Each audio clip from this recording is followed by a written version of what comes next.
Buenos días, buenas noches, buenas tardes a todo el mundo que nos está viendo en este momento con la quinta emisión, quinto episodio de Fútbol de Primera. Porterito, te saludo ya para darle pie a nuestro invitado de hoy. Buenas noches, Vega. Pues ya, quinto episodio. Vamos por más. Está bueno. Entonces vamos a recibir a nuestro primer invitado porque ya nos está esperando. Vamos a sorpresa y aquí lo tenemos. Don Freddy Sansores.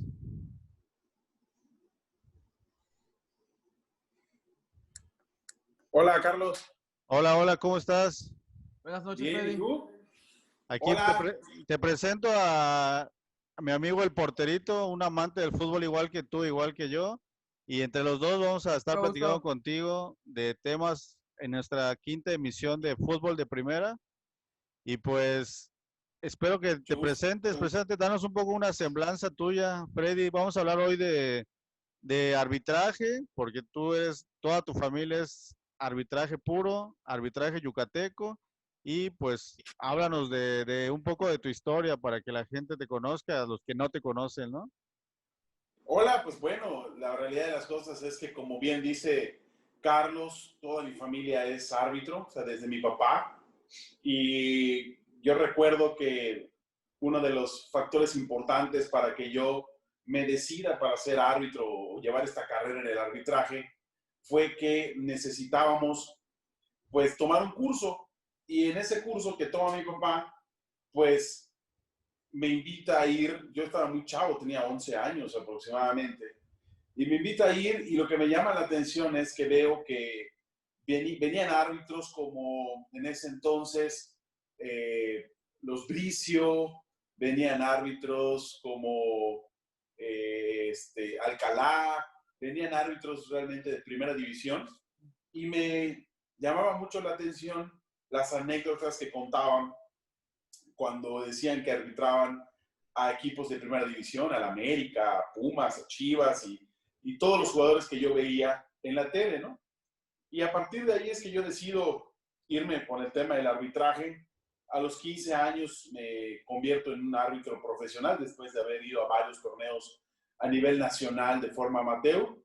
Me convierto en el árbitro más joven en todo el país de forma profesional. Empiezo en tercera división. A los 19 años debuto en Liga de Ascenso, que antes era llamada Primera División A. Estuve varios años ahí en la Primera División A, con algunos destellos de participaciones en la máxima categoría, pero realmente mi trayectoria fue de muchos partidos profesionales, más de 250 partidos profesionales. Hubieron algunos torneos internacionales en los que tuve oportunidad de poder participar, en el que vinieron pues algunos países de América y pudimos participar en esos torneos. Fueron aproximadamente unos 15, 16 partidos en los que pude tener participación porque fueron pues dos versiones de este torneo. En el primero llego hasta la final, en el segundo salgo por lesión, ya prácticamente a punto de llegar a las finales. Pero sí, ahí estuve en esos torneos internacionales. Mi papá, pues, reconocido árbitro asistente de primera división. Y ahora mi hermanito, pues ahí está haciendo sus pininos, se encuentra arbitrando en la segunda división. Eso es un poco a grandes rasgos, pero también he estado muy, muy metido en el tema del fútbol amateur.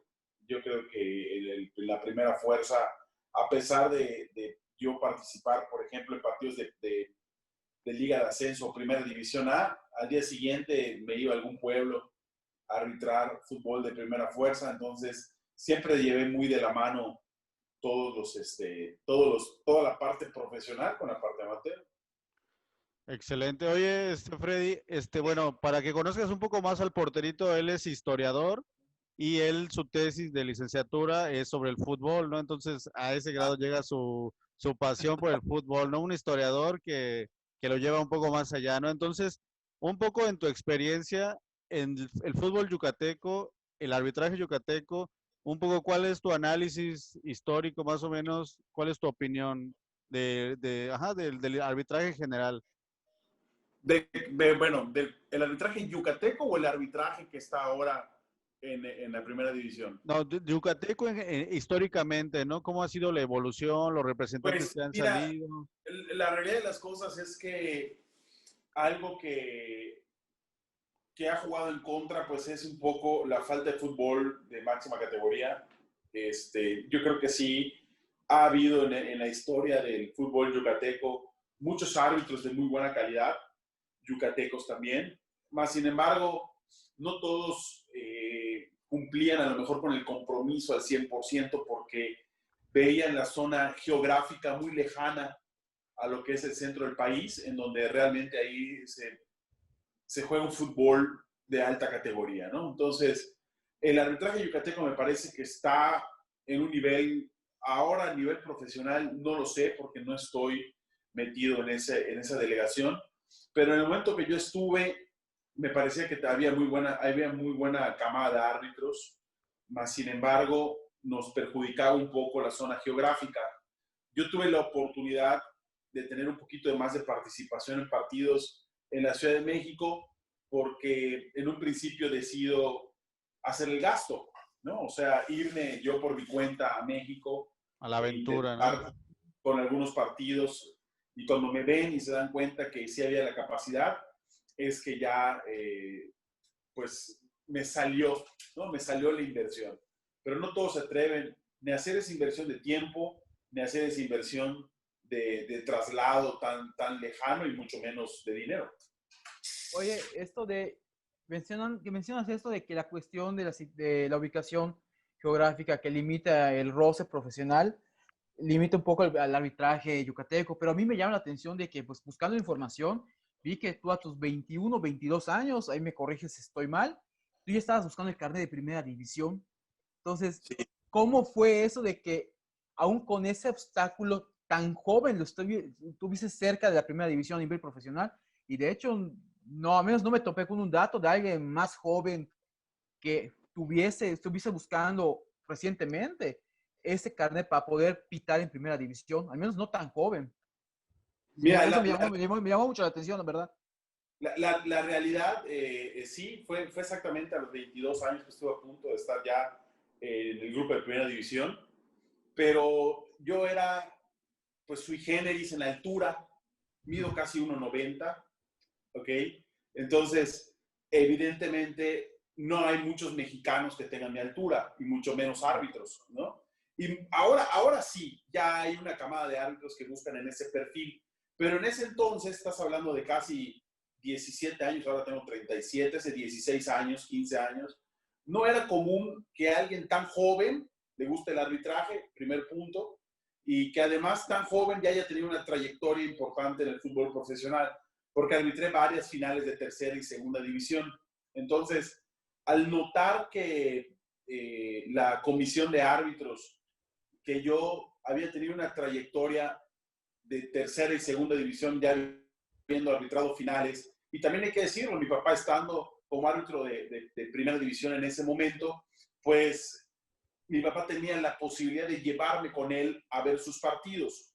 Entonces, cuando yo acompañaba a mi papá, pues había ese roce con los comisionados, ¿no? Con los presidentes de la comisión de árbitros, y yo levantaba constantemente la mano, decir, oye, pues déjame arbitrar, o ve a verme arbitrar, para que veas que pues hay la posibilidad, ¿no? Entonces, me mandaron a varios partidos a México, en el que yo hago, repito, la inversión del viaje, yo pago mi boleto de avión. En uno de ellos fue Cruz Azul contra Veracruz en un torneo llamado Torneo de Reservas. Estos partidos se jugaban 3 horas antes en el mismo estadio en el donde iba a jugarse el partido estelar. ¿A qué voy? Si había el partido de primera división de Cruz Azul contra Veracruz, yo participaba en el partido de Cruz Azul contra Veracruz en el Estadio Azul 3 horas antes del partido de primera división. Y en ese torneo de reservas, en muchas ocasiones jugaban jugadores expulsados de primera división, o lo aprovechaban algunos jugadores que hayan tenido lesiones y empezaban como que a agarrar ritmo.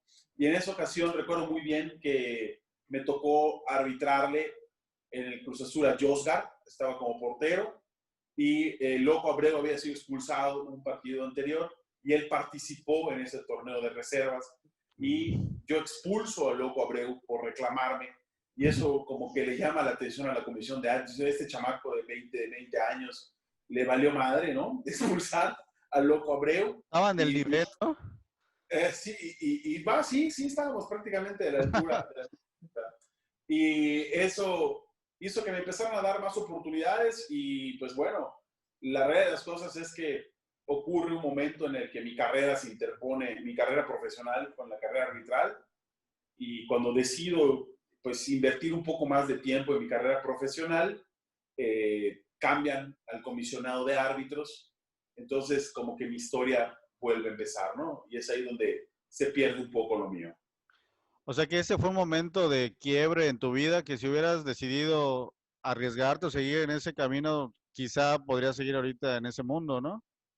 Sí, sí, yo creo que siendo muy honestos, hay dos situaciones, ¿no? La primera, hubo un poco de soberbia de mi parte, ¿ok? De autoconfianza, de decir, digo, imagínate tú a los 22 años de edad, cuando no se veía en ese tiempo el fútbol europeo tanto como ahora se ve. ¿A qué voy con esto?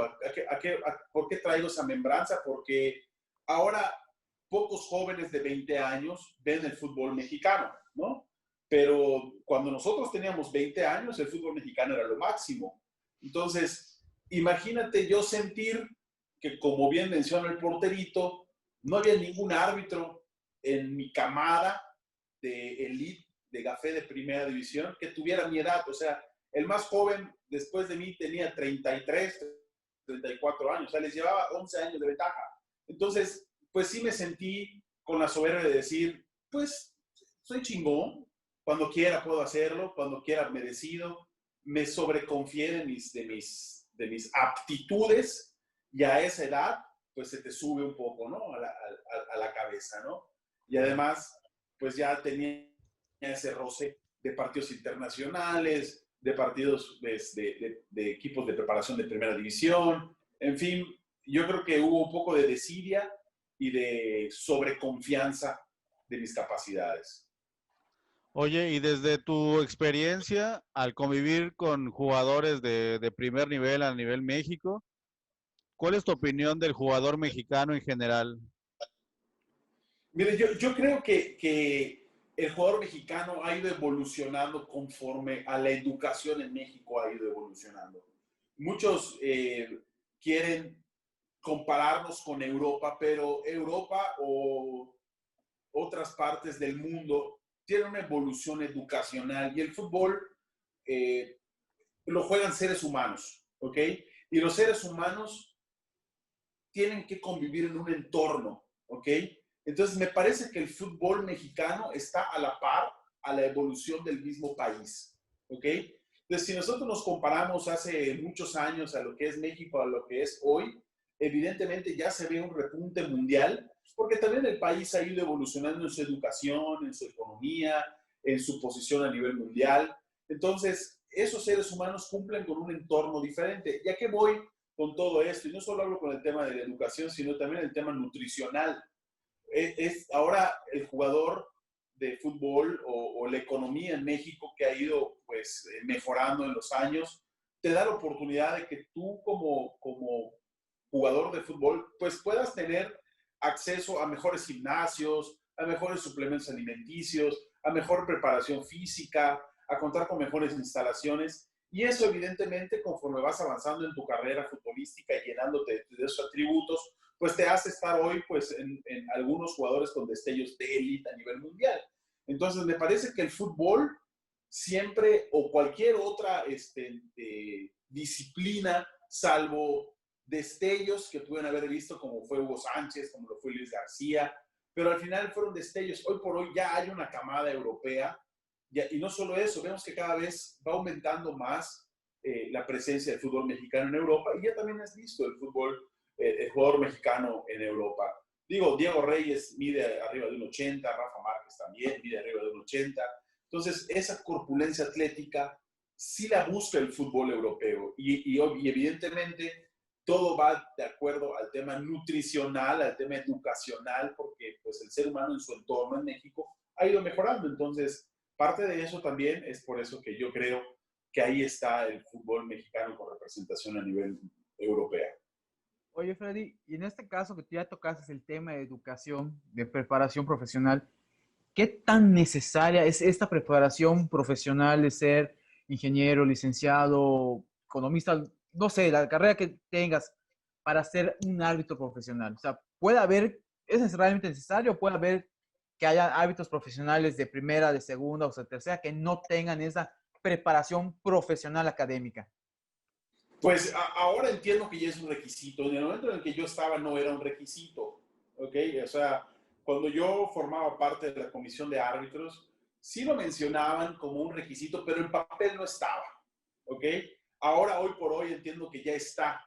Y hace poco pude leer una frase de Vicente Espadas que puso en su Instagram, en el que él mencionaba que no estudies porque tendrías que estudiar, sino estudia porque el saber es poder, ¿no? Entonces, yo, más que hacer una inclinación de que el árbitro tiene que tener un nivel profesional académico, sino lo inclino más a que el estudiar, pues obviamente te abre las posibilidades de recursos para poder solucionar problemas. Y al final un árbitro tiene que solucionar problemas, ser conciliador y tomar decisiones muy rápido. Entonces, me parece que más que un requisito, es importante tenerlo porque te vas a dar tú la posibilidad de tener recursos profesionales para tomar decisiones y te das cuenta hasta como un árbitro que te aborda, de la forma en la que te aborda, si es educado, si no es educado, y al final un árbitro es un líder. El árbitro cuando sanciona una falta tiene que tratar de convencer de que esa falta es necesaria para el fútbol. Muchos dicen, es que el árbitro está marcando porque es a favor del azul o a favor del rojo. No, realmente la dirección de un partido cuando hay un árbitro es a favor del mismo deporte que se está jugando. Entonces, para que tú puedas convencer a los 22 jugadores que están en ese momento en el terreno de juego, es necesario que tú tengas un nivel para que puedas comunicarte con ellos. Y yo creo que el estudio profesional te da la posibilidad de que tú puedas tener una mejor forma de comunicación con ellos. Oye, y en este mismo sentido estamos hablando de evolución del fútbol, del arbitraje. ¿De qué manera, cuál es tu opinión de la aparición del VAR y en qué postura ahora está el árbitro respecto al VAR? ¿Es bueno, es malo, ayuda, no ayuda, ayuda al espectáculo? ¿Cuál es tu opinión? Mira, yo una de las cosas que creo que es es una cualidad, es que siempre busco la justicia, ¿no? Y no solo en el tema como árbitro, sino también en el tema como persona, me gusta que las cosas sean justas, ¿no? Busco que existe una justicia en esta parte. Entonces, para que tú puedas aplicar la justicia, me parece que el VAR es un muy buen elemento. Creo que el VAR, como se está aplicando en Europa, es el que menos errores tiene. No quiere decir que no los tenga, sino que veo que en la forma en la que lo están aplicando es la manera en la que menos exposición tiene el árbitro a cometer errores. Como lo estoy viendo que lo están aplicando en México, están volviendo al árbitro VAR dependiente. O sea, prácticamente todas las jugadas ya el árbitro quiere revisarlas en el VAR y ya no toma la personalidad o el carácter para decidir una falta o no sin antes haberla vista. Entonces, creo que la herramienta es muy buena, los enfoques no han sido los adecuados. Perdió protagonismo el árbitro, ¿no? La persona. Pues no sé si la palabra sea protagonismo, pero yo creo que sí perdió mucha autoridad, ¿ok? Y él mismo perdió compromiso. Él ya no se está comprometiendo a tomar una decisión que lo pueda poner en tela de juicio. Prefiere el dejar seguir la jugada cuando el balón salga, voy, analizo, entonces los reclamos los puedo aminorar porque puedo decir, pues ya lo vi, ya vi la repetición, si le pegaste. Y cuando tienes esa herramienta a tu favor, pues evidentemente los reclamos son menores. Tú recuerdas un partido cualquiera que de un América Pumas, porque yo creo que es el partido más intenso, los reclamos hacia los árbitros cuando no existía el VAR eran intensísimos. De hecho, al árbitro lo preparaban psicológicamente durante la semana para llevar ese partido, porque sabían que el manejo de los reclamos con personalidad era la clave para llevar el juego. Me recuerda mucho a Bonifacio Núñez, ¿no? Bueno, para mí Bonifacio no era un buen árbitro, me parece que era un espectáculo, ¿no? Era un espectáculo, empujaba a los jugadores y todo. Me parece que buenos árbitros que llevaban muy bien el tema de platicar con el jugador sin caer demasía, ¿no?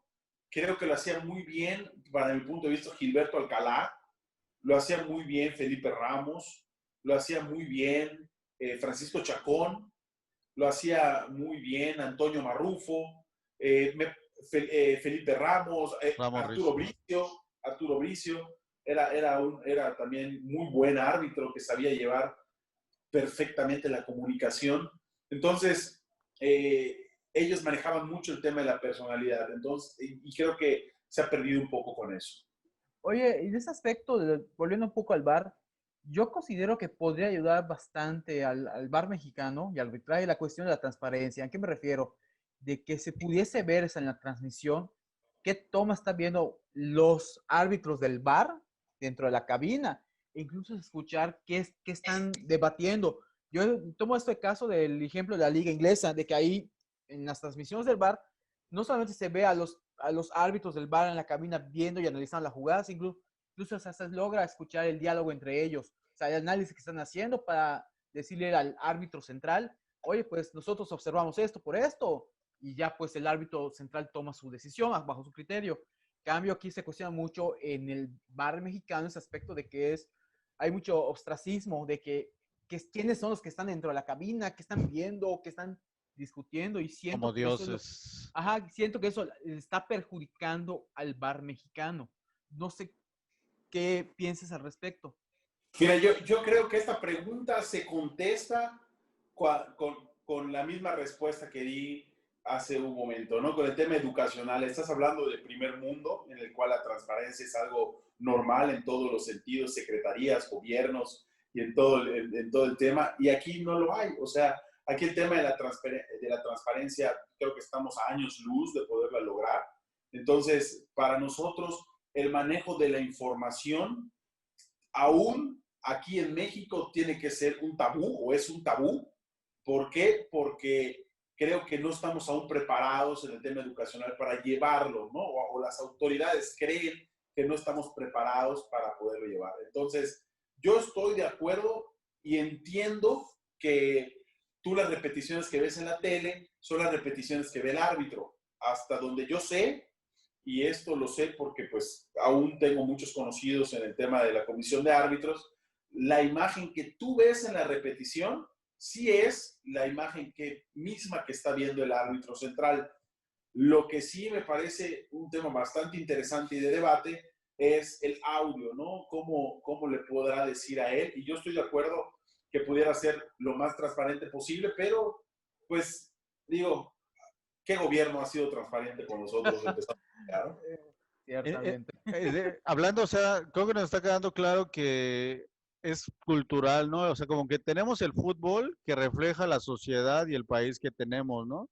Totalmente. Yo creo que así es. Digo, yo creo que tú ves ahora jugadores pues que ya tienen una estatura mayor porque pues ha cambiado la nutrición. Ves a jugadores que se pueden ir a Europa y hablan otros idiomas porque ha mejorado medianamente la educación. Pero pues todavía nos falta en muchos puntos y me parece que sí, el fútbol no está, pero para nada alejado a lo que somos como sociedad. Oye, y en ese mismo sentido a mí siempre me ha sorprendido que, por ejemplo, hay ligas, por ejemplo, la Liga Argentina, o sea, ligas sudamericanas que tú te imaginas haber sido árbitro en alguna de esas ligas que son muy violentas, muy de mucho físico. ¿Por qué? O sea, parte de mi pregunta es, ¿cómo adaptar que al final el árbitro tiene que aplicar unas reglas, ¿no?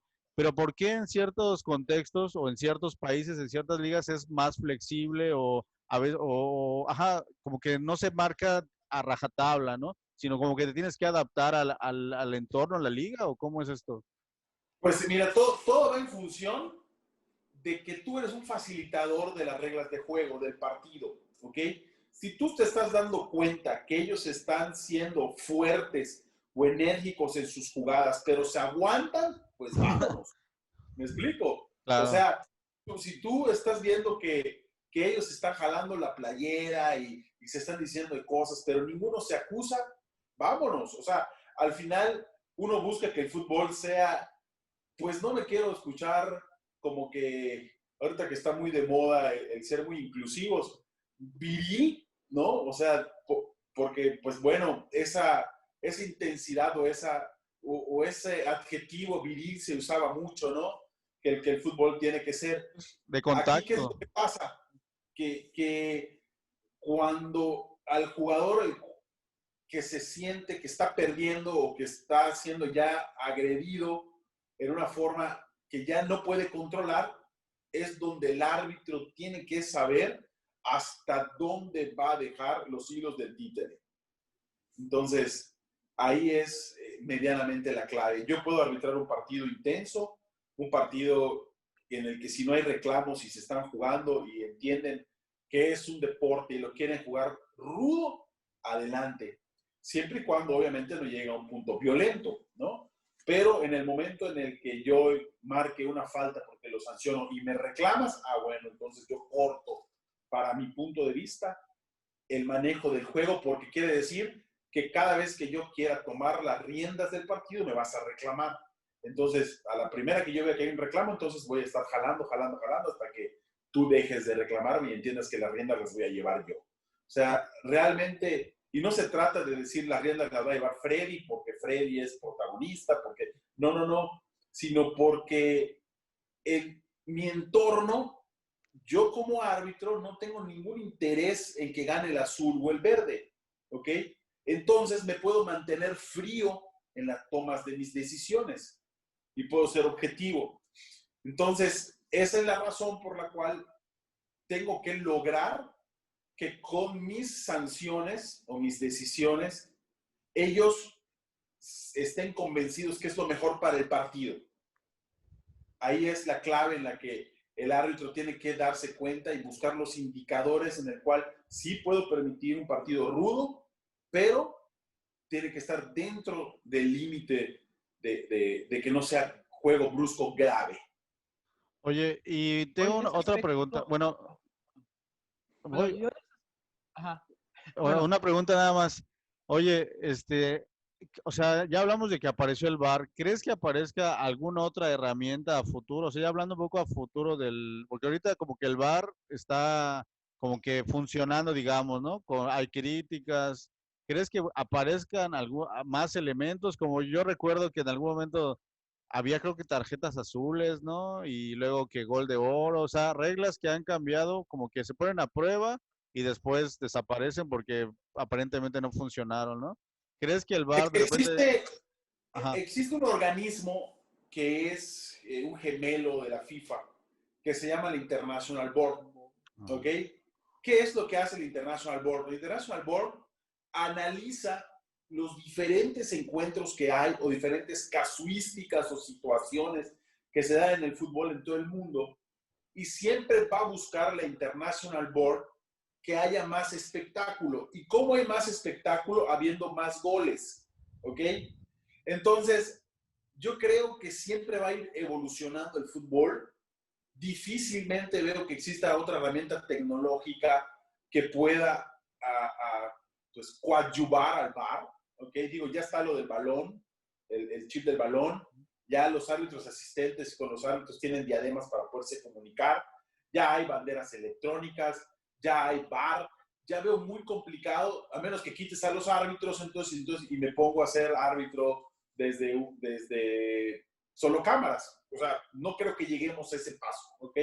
Pero sí estoy seguro, tan es así que ahora, pues por ejemplo, por el tema de la pandemia, pues cambiaron de ser 3 cambios o no sé, tener Ah, 3 sí. sustitutos a ser 5, y también en el tema de la barrera que pusieron, antes se paraba un delantero en la barrera con defensas, ya no se permite, tiene que estar a 1.5 metros de la barrera. Ah, no Entonces sabía. siempre van a haber ese tipo de cambios de reglamento también en el bote a tierra. Ahora ya no hay la posibilidad de que exista el fair play, ya no es un fair play optativo, ahora es el último que tuvo el balón, a él se le entrega, y el bote a tierra ya no es una disputa, el que no tenía el balón tiene que estar a 2,5 metros. Entonces, siempre van a haber este tipo de cambios o herramientas en el reglamento para buscar que las trampas sean las menores posibles, que el balón esté el mayor tiempo posible del partido en movimiento y que pueda generarse un gol. Y eso lo busca la asociación que se llama International Board. Excelente. Porterito. Bueno, yo iba a preguntar algo, lo que mencionabas anteriormente sobre la cuestión de la objetividad y de que el árbitro es facilitador del juego. ¿Qué piensas de aquellos árbitros que la primera acción ruda sacan una tarjeta, ya sea amarilla o roja? Por ejemplo, Marco Antonio, que el Chiquirácula, como le decían, que tenía mucho ese estilo de que con tal de mantener, creo que control del juego o por robarse el espejo, no lo sé, era su personalidad, pero solía hacer eso mucho de que comenzando el partido solía sacar una tarjeta amarilla en acciones que tal vez otros no sacarían la tarjeta amarilla. Entonces, no sé qué pienses de ese estilo de arbitraje. Pues mira, yo siempre, incluso no es que sea un admirador del trabajo de Marco Antonio Rodríguez. De hecho, Marco Antonio Rodríguez era César Arturo Ramos, que ahora es árbitro internacional, Marco Antonio Rodríguez, Roberto García Orozco, Paul Delgadillo, todos estos árbitros medianamente venían en una camada conmigo, ¿ok? A mí me parece que siempre el árbitro, no podemos perder de vista, que a pesar de que tenga una preparación y que conozca algunos puntos estratégicos de las reglas de juego para llevar a cabo en su dirección, es un ser humano que va a partir en base de su experiencia. Y te voy a hacer un comparativo.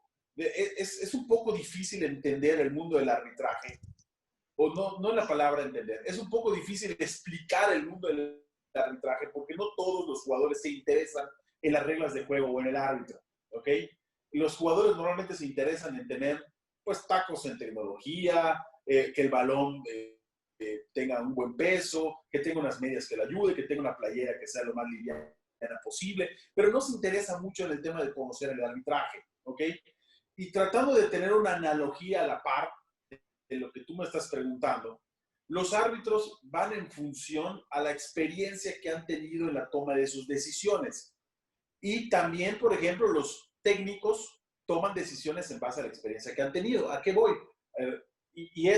Creo que somos de la misma generación. Todos nos vamos a acordar en Francia 98 que Manuel Lapuente al minuto 60 siempre metía el cabrito Arellano y le daba resultados. ¿Ok? Esté ganando el partido o lo esté perdiendo, Manuel Lapuente al 60, el cabrito Arellano ya estaba, y todos, incluso nosotros como aficionados, ahí viene el cabrito, ya lo decíamos, ¿ok?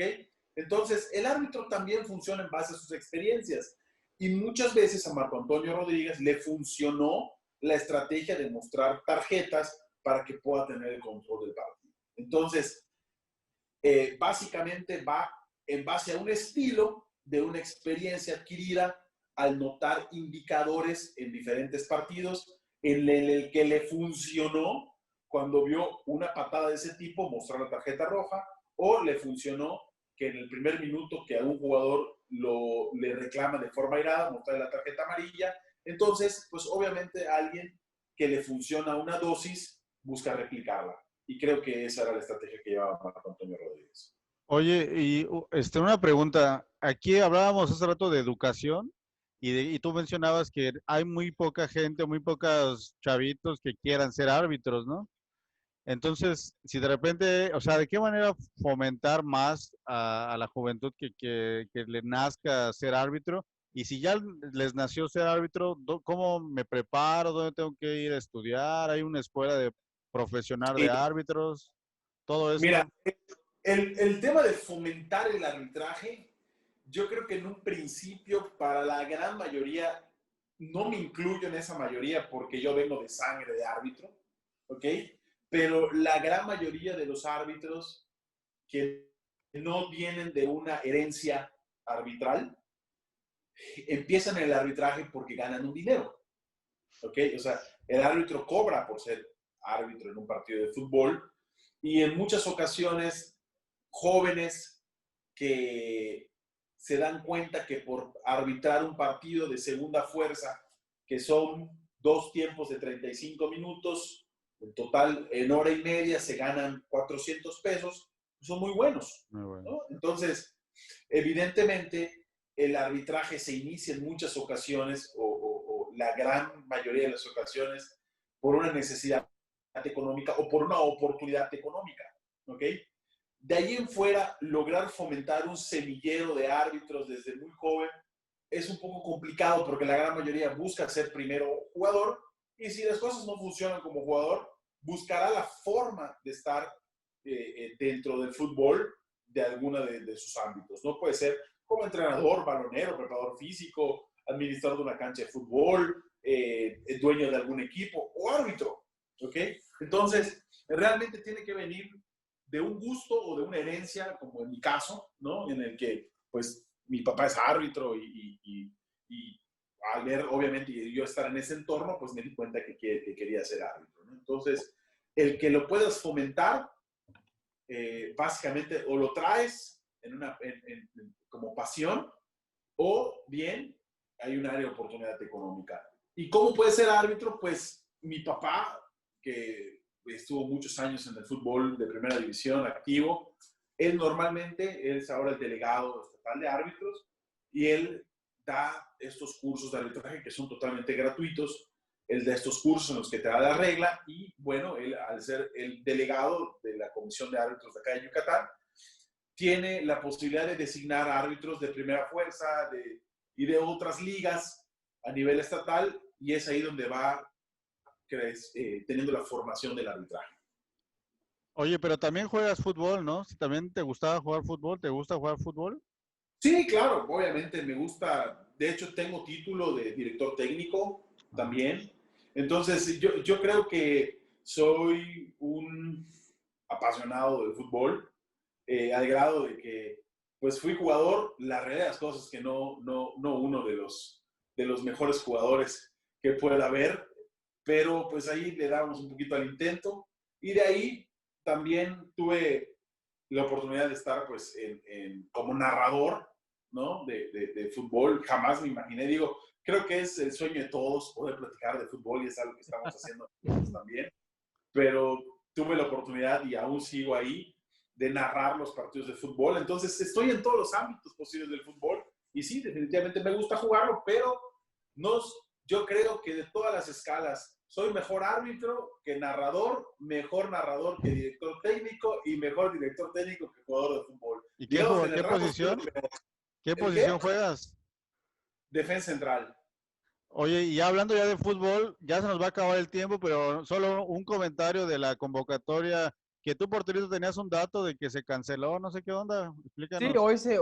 hoy se anunció por parte de la Federación de Fútbol de Costa Rica que iba a suspender su partido contra México, básicamente porque las autoridades sanitarias de ese país están exigiendo a la delegación costarricense que, pues, una vez que viniesen a jugar el partido con México, tuviesen que quedarse 15 días más en sus hoteles de concentración para darle cuarentena y evitar algún posible contagio por COVID. Entonces, básicamente a los jugadores les dijeron, pues no podemos hacer eso porque nuestros clubes no nos lo permiten y por eso se Claro. suspendió el partido. De hecho, se supone que está la Federación Mexicana está buscando con quién jugar el partido del 30 de septiembre y parece que el rival va a ser Guatemala. ¿Cómo ves esta convocatoria? Pues mira, yo creo que evidentemente todo eso es una preparación para antes del Mundial. Estamos muy lejos de lo que es el 2022 y siempre hay que tomar en cuenta llevar las preparaciones que deben ser de una forma adecuada. Obviamente resaltar que ahí está, pues, el yucateco Henry Martín participando de nueva cuenta con la selección. El COVID, como bien creo que desde que inicié el programa lo mencioné, el fútbol no está ajeno al mundo y algo que pues, nos está golpeando en todo el mundo, pues es esta pandemia, ¿no? Y al grado en el que se tienen que seguir protocolos que hacen inoperantes las posibilidades de podernos medir con otro tipo de selecciones, como en el caso de Costa Rica. Me parece que por el tema de salud está bien tomada la decisión de no venir y sobre todo que se va a poner en riesgo la posibilidad de que ellos puedan jugar en los clubes en los que normalmente lo hacen para tener pues 15 días en pues una cuarentena, ¿no? Para ver el tema de los contagios. Entonces, me parece que la preparación está adecuada, que se esté llevando desde ahora, desde 2020 para 2022, y pues evidentemente adaptarnos a estas situaciones de la pandemia. ¿Y cómo ves a Porterito? ¿Cómo ves a estos? ¿Faltó alguien? ¿Sobró alguien en esta convocatoria? Pues cuando salió la convocatoria se mencionaba el por qué no llevaron a Montes de León. Te escuchas muy bajo, portero. A ver, ¿ya me oyes? Sí se te escucha, pero se te escucha como si estuvieses muy lejos del micrófono. Algo está falseando ahí. Bueno, te decía que cuando salió la convocatoria se está cuestionando por qué no se llamó a Luis Montes de León, pero poco después él salió a decir que pues ya había hablado con Martino sobre que su decisión de retirarse de la selección mexicana. Entonces creo que ahí nos resolvió mucho la duda de por qué no se la había convocado y pues muchos coincidieron, y yo pienso igual, de que pues no se ha tomado una muy buena decisión porque siento que sí tiene más chances de aportar más a la selección, pero bueno, es decisión personal. Lo otro que se cuestiona es por qué llevan a la Jun. Uh-huh. Y pues entiendo en el contexto de la pandemia y que pues no se puede convocar a los europeos o a los que están en la MLS, pues que es un mal necesario que esté la Jun, digo, ya no está en sus mejores momentos, pero pues como lateral, pues al Hay menos para más, esta ¿no? emergencia puede estar, digo, tal vez hay mejores opciones, pero en el contexto en que se hace este llamado de la selección, pues más que nada, pues para que haya actividad de la selección, para que genere ingresos para la federación, porque si igual ya tiene casi un año que no juega la selección un partido, pues se puede entender, pero no creo que lo esté considerando Martino como para el resto del proceso. Sí, Ya, yo también creo que sí. ya pues, Al final no puedes perder de vista que la Jun, queramos o no, se volvió en un referente de fútbol mexicano eso que ni y qué. que y evidentemente el que él esté ahí de alguna forma, pues puede ser un tema motivacional, un tema de adaptación para preparar. Recuerda que en algún momento también se llevaron a Jorge Campos y no jugó en un mundial, ¿no? Porque sabían lo que él representa como motivación, ¿no? Entonces, me parece que realmente se está llevando a la Juve porque pues había que ocupar un espacio y falta mucho tiempo para aquí, de aquí a Qatar. No sabemos ni siquiera qué va a pasar con ese mundial. Creo que sí, obviamente se va a jugar, pero no sabemos en qué condiciones o cómo va a estar. Digo, esperemos que ya existe una vacuna y muchas cosas, pero pues yo creo que un mundial sin aficionados no creo que sea posible. No creo que sea el objetivo de un mundial. Entonces, pues vamos a ver, ¿no? Yo no le tomaría mucho caso a esta convocatoria como una base para lo que vamos a ver en el Mundial. Oigan, y yo aquí veo a muchos de la América y muchos de Guadalajara, ¿no? ¿Qué tal el clásico ustedes que son americanistas y el porterito es Chiva? Horrible. Mira que aparte de que estuvo falto de intensidad el clásico, que eso ya se está volviendo desgraciadamente algo común en los partidos de liga, en ese caso. Siento que más allá de que pues realmente fue un golazo de Giovanni, siento que el gol cayó a partir de los errores que tuvo Chivas en defensa, aunque eso sí, los jugadores en el segundo tiempo salieron con la comisión de que me vale más el partido, no siento la camisa, simplemente voy a salir para que no me metan un gol más. Porque es realmente la actitud con la que salieron los jugadores en el segundo tiempo. Los americanistas, pues la verdad, para bien o para mal, se cuestionan mucho cómo está jugando el equipo ahorita, que resulta un poco va mucho por el resultado Miguel Herrera, pero para bien o para mal, Herrera tiene mucho tiempo el equipo, su equipo ya sabe a qué juega y aunque no me guste como aficionado a Chivas, pero el América hasta jugando mal está ganando. Pero eso es resultado de que pues Herrera con los problemas que tenga, conoce a su equipo y su equipo sabe a qué jugar. Cosa que con Chivas no está pasando. Bueno, a mí me parece que lo que está haciendo con Chivas es un tema que está buscando salir de pues de un bajón que lleva muchos años en él. Hubieron algunos destellos con Matías Almeida. Tampoco me parece que el equipo que en algún momento fue campeón con Matías Almeida era un buen equipo. Creo que Matías era un jugador, un entrenador que sabía jugar muy bien el formato de liguillas. Tan es así que cada vez que él jugaba la famosa Copa MX llegaba hasta las finales. ¿Por qué? Porque sabe jugar muy bien el tema del formato de liguillas. Aquí Chivas, digo, si yo tuviese la fórmula, tal vez estuviese cobrando los millones que cobra Ricardo Peláez, pero sí tendría que ver la forma en la que tendrían que reestructurar el equipo y ver qué es lo que sucede, porque pues bueno, el clásico pasado yo tuve oportunidad de estar ahí, que fue exactamente hace un año, y le ganó por 4 goles el América en el Estadio Azteca, y luego ahora pierde 1-0 con un América que no está en su mejor momento, que le está ganando a unas Chivas que en teoría vienen en ascenso. Entonces, ¿qué versión de Chivas se tiene que se está enfrentando a uno de los peores Américas en los últimos 10 años contra unas Chivas que en teoría son de lo mejor que viene? Entonces, yo creo que más bien el clásico sigue siendo el clásico porque son los dos equipos que tienen mayor número de seguidores o de aficionados en todo el país.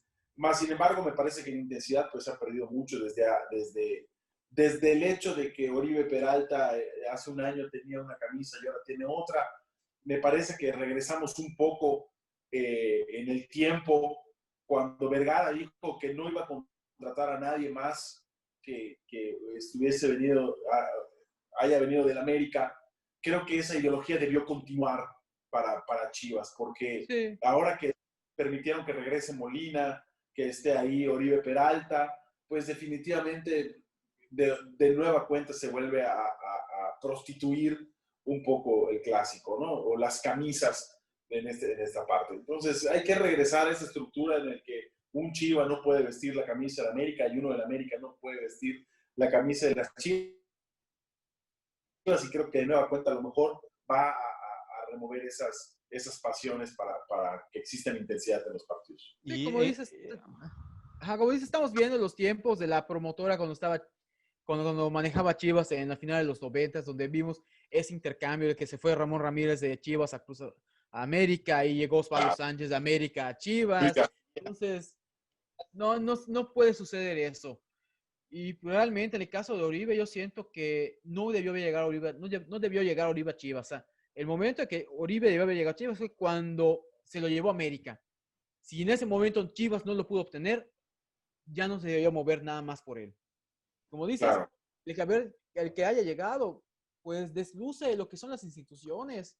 Y pues la verdad, realmente no ayuda mucho el espectáculo eso.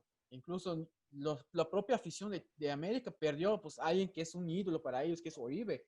Porque para bien o para mal, ganó muchas cosas con América. No tiene nada que hacer en Chivas. Así como que algún jugador de Chivas ahorita se fuese a la América. No puede suceder eso. Por una cuestión de rivalidad deportiva y por una cuestión de respeto a las instituciones. Y una pregunta para ambos, ¿en qué momento se perdió ese amor a la camiseta, esos clásicos de antaño, que bueno, me acuerdo, ¿no? De la época de Tena, de el Tato de la Torre, Yayo de la Torre, toda esa época que realmente los clásicos eran de que sacaban chispas, ¿no? Realmente veías que se mataban en la cancha y pues, realmente ahorita llamó mucho la atención que al finalizar el partido era como un partido, una cáscara y intercambiando playeras, o sea, como que una falta de seriedad y realmente para la afición siento que es pues no sé, como que no es justo, ¿no? No se lo merece la afición. Bueno, yo para mi punto de vista le doy un poco el enfoque también en el error de las franquicias, en el que ya puede haber una franquicia de Chivas y una franquicia de América en cualquier parte del estado, o del país, mejor dicho, ¿no? Entonces tú puedes ver a un niño que juega en Veracruz con Chivas, porque la franquicia es de Chivas, pero al año siguiente el papá pues decide meterlo al América y nada más es cambiar el tema de la mensualidad y ahí se pierde un poco la identidad. Se ha perdido un poco la identidad del jugador en su formación como lo era antes. Antes Chivas solo existía en Guadalajara y el América únicamente existía en Cuapa. Y las formaciones entre ellos y cuando se encontraban en torneos nacionales era realmente la rivalidad desde que son niños. Entonces, ese crecimiento de rivalidad cuando lo llegaban hasta la primera división, pues evidentemente yo ya había jugado contra Juanito, o contra Yayo, o contra Eduardo, final de sub-15, final de U17, y este canijo me la ganó. Ahora que yo estoy en primera división, no voy a dejar que me la gane. Entonces, yo creo que la formación se perdió a la creación de las franquicias como si fuesen panaderías o como si fuesen Oxxos. Entonces, ahí es donde creo que se perdió un poco la identidad del jugador por la ambición de que se tenga, pues obviamente un tema monetario que adquiere la franquicia al tener en otras partes de la República, pues se pierde un poco esa identidad. Y también por el error también del papá o de la mamá de decir, pues lo voy a llevar con el América y luego con Chivas, entonces eso evidentemente causa problemática, porque ahorita ya hay franquicia de Chivas jugando en la Ciudad de México y también hay franquicia de América en Guadalajara y eso pues se ha perdido un poco, ¿no? Entonces, me parece que va un poco también el tema de la formación que se ha perdido con estos jugadores que desde niños pues tienen esa identidad y esa rivalidad que se encuentran en muchos torneos. Y, Porterito, un último comentario ya para ir cerrando esta emisión de fútbol de primera. concuerdo con Freddy en ese aspecto de la formación que influye mucho, porque como dice, en cualquier parte del país encuentras una escuelita y se van cambiando de equipo por la cuestión económica, por las cuestiones de afinidad de los padres y se pierde esa rivalidad. Yo también considero que también influyó que se vaya desluciendo el clásico desde el momento en que una misma televisora pasa los juegos de los dos equipos.